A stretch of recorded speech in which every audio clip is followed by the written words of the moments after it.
Good morning champion. This is professor Aswarin from government college of technology. இன்றைக்கி வந்து நம்ம கூட டெக்னிக்கல் சாம்பியன் சக்தி இருக்கார். அவர் என்ன பண்ணனா இண்டஸ்ட்ரியல் இன்ஜினியரிங்கில் ஒரு 10 கொஸ்டின் டெஸ்ட் வச்சார்.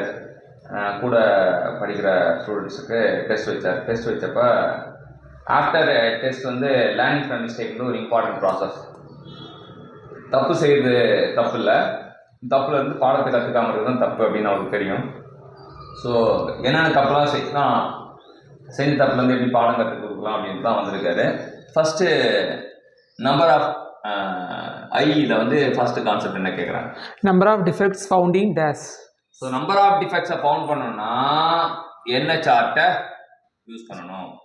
C chart. அது சி சார்ட் சொல்கிறாங்க. நம்பர் ஆஃப் டிஃபெக்ட்ஸை ஃபவுண்ட் பண்ணணும் அப்படின்னா நம்ம வந்து யூஸ் பண்ண வேண்டிய சார்ட் வந்து சி சார்ட் அப்படின்றாங்க. பார்த்தா தானே நம்பர் ஆஃப் டிஃபெக்ட்ஸ் தெரியும். அப்போ சி வந்து அடுத்தது OC curve is a flat between. OC curve அப்படின்னா என்ன? ஓசியில் தருவாங்களா? அது வந்து ஆப்ரேஷன் கேரக்டரிஸ்டிக்ஸ் கர்வ் தான் ஓசி கர்வ் சொல்றாங்க. ஸோ அது என்னன்னா பெர்சன்டேஜ் ஆஃப் டிஃபெக்டிவ்க்கும் ப்ராபபிலிட்டி ஆஃப் அக்செப்டன்ஸுக்கும் உள்ள ஏற்படுத்தப்பட்ட கர்வ் தான் வந்து ஒரு கிராஃப் வரையறதுனா வந்து 2 ஆக்சிஸ் இருக்கும். ஒன்று வந்து percentage of defective and probability of acceptance அப்படின்றது தெரியணும். ஸோ டிஃபெக்ட்டுக்கும் அக்செப்டன்ஸுக்கும் வந்து உள்ள இதுதான் percentage of defective, probability of acceptance அப்படின்னு சொல்றாங்க. ஸோ அது ரெண்டும் நம்ம தெரிஞ்சுக்கணும். அடுத்தது C chart are a best example for.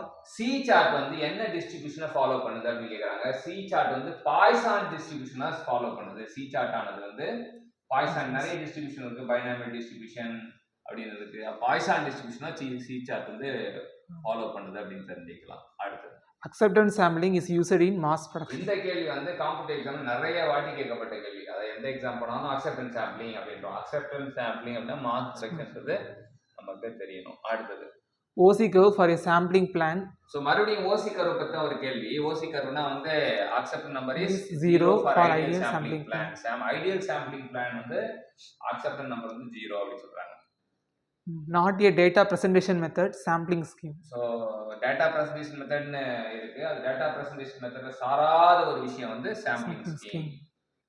QC limit quality control limit for P chart is. P சார்ட்ல குவாலிட்டி கண்ட்ரோல் லிமிட் எப்படின்னா P bar + or - 3 times of square root of P bar 1 - P bar divided by n. இந்த formula தான் quality control limit கண்டுபிடிக்கான formula for P chart.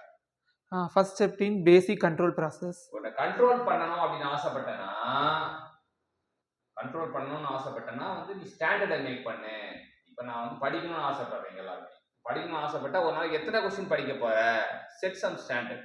அது 5 இருக்கலாம், 10 இருக்கலாம், 50 இருக்கலாம், 100 இருக்கலாம். ஆனா ஸ்டாண்டர்ட், எஸ்டாப்ளிஷ் ஸ்டாண்டர்ட். அப்பதான் கண்ட்ரோல்ல இருக்கும். ஸ்டாண்டர்டே இல்ல. ஜிம்முக்கு போறோம், ஜிம்முக்குலாம் போனா இப்போ வந்து 20 டம்பிள்ஸ் போடணும், 10 போடணும் அப்படின்னு 10 போட்ட கொஞ்சம் அப்படி ரெஸ்ட் எடுப்போம். அப்ப 10ன்றது ஸ்டாண்டர்ட்.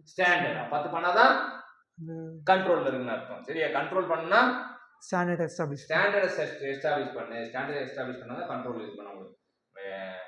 அடுத்து person idle time for men and machine is found by. person idle time அப்படின்றது வந்து எந்த இதுல கண்டுபிடிப்பாங்க? Activity sampling. இது வந்து நிறைய வாட்டி காம்படிஷன்ல கேட்கப்பட்ட TNPSC ல வந்து இந்த கேள்வி வந்து அடிக்கடி கேட்கப்பட்ட கேள்வி. சோ அது வந்து சக்தி வந்து நமக்கு காட்டி கொடுத்திருக்காரு. அடுத்து steps would lead to interchangeability. இன்டர்சேஞ்சபிலிட்டி பண்ணணும் அப்படின்னா வந்து குவாலிட்டி கண்ட்ரோலா இருந்தா தான் இன்டர்சேஞ்சபிலிட்டி பண்ண முடியும் அப்படின்னு தெரிஞ்சுக்கலாம். X chart accuracy trend. So அக்யூரசியும் ட்ரெண்டும் வேணும்னா எக்ஸ் சார்ட்டுக்கு போங்க அப்படின்றாங்க. R chart precision dispersion.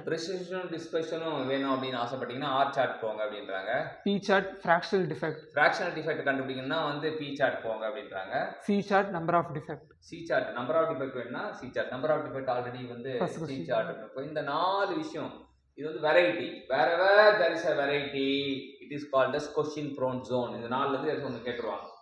எங்கெல்லாம் வெரைட்டி இருக்கோ ஹோட்டலுக்கு தான் நம்ம சாப்பிட போவோம். அதே போல எங்க வந்து கேள்வியில வெரைட்டி இருக்கோ, வகையா இருக்கோ, அந்த கேள்வி வந்து காம்படிட்டிவ் எக்ஸாம்ல கண்டிப்பா கேட்பாங்க. ஸோ நீ படிக்கும் போது என்னன்னா வெரைட்டி இருக்கதா பார்த்து படிச்சீங்கன்னா சீக்கிரமா போஸ்டிங் வாங்கிட்டு போயிட்டே இருக்கலாம். ஸோ நமக்கு வந்து இந்த 10 கொஸ்டின் டெஸ்ட் வச்சு நம்ம தப்பு பண்ண வச்சு தப்பையும் கற்றுக் கொடுத்த சக்திக்கு தேங்க்யூ.